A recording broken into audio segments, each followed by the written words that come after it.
തിരക്കേറിയ ജീവിതത്തിനിടയിൽ നിന്ന് ഞാൻ സമാധാനം തേടുകയാണ്. അതെ, a moment to nourish my soul. ആരോഗ്യത്തിനൊപ്പം സൗന്ദര്യവും.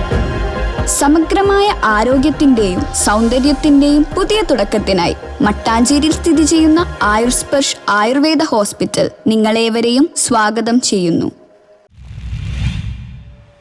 മട്ടാഞ്ചേരി ഗവൺമെന്റ് സർക്കാർ ഹൈസ്കൂളിൽ വാർഷികാഘോഷം നടന്നു.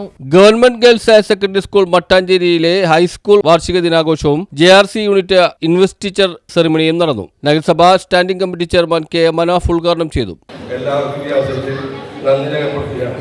ഒരു അവസരത്തോടെ നിങ്ങൾക്ക് നൽകിയ അംഗീകാരത്തിനും പിന്തുണയ്ക്കും എല്ലാവർക്കും എൻ്റെ വിദ്യാർത്ഥികളുടെ നന്ദി ഈ അവസരത്തിൽ രേഖപ്പെടുത്തുന്നു.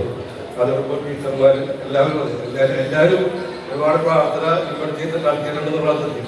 കാരണം രണ്ടാമതൊരു അവസരം കിട്ടുക എന്നുള്ളതെല്ലാം കൊച്ചി കോർപ്പറേഷൻ്റെ ആദ്യത്തെ അവസരം പടിഞ്ഞായിട്ടുള്ള ഒരു ഡിവിഷൻ നറുക്കെടുപ്പിലൂടെ ജനപ്രതിനിധിയായി മാറുകയും വീണ്ടും എനിക്ക് മത്സരിക്കാൻ പറ്റുമെന്ന് ചെയ്തിട്ട് അത് പ്രാർത്ഥന ദൈവത്തിൻ്റെ ഒരു അനുഗ്രഹമുണ്ട്. അനുഗ്രഹത്തിൻ്റെ എല്ലാവരും പ്രാർത്ഥന ഉണ്ടാകും. അതുകൊണ്ടാണ് തന്നെ എനിക്ക് ഒരു അവസരം കിട്ടിയതെന്ന് വിശ്വസിക്കുന്ന ഒരാളാണ്.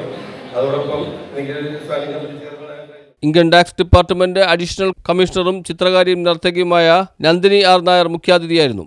PTA പ്രസിഡന്റ് സ്വരാജ് അധ്യക്ഷത വഹിച്ചു. ചടങ്ങിൽ K. മനാഫിനെ ആദരിച്ചു. വിരമിക്കുന്ന അധ്യാപകർക്ക് സ്നേഹാദരങ്ങളോടെ യാത്രയയപ്പ് നൽകി. Investiture ceremony, junior red cross പുതിയ അംഗങ്ങളുടെ സ്ഥാനാരോഹണം എന്നിവയും നടന്നു. പ്രധാനാധ്യാപിക സ്മിത ഭാസ്കർ വാർഷിക റിപ്പോർട്ട് അവതരിപ്പിച്ചു. തുടർന്ന് വിദ്യാർത്ഥികളുടെ വിവിധ കലാവിരുന്നും അരങ്ങേറി.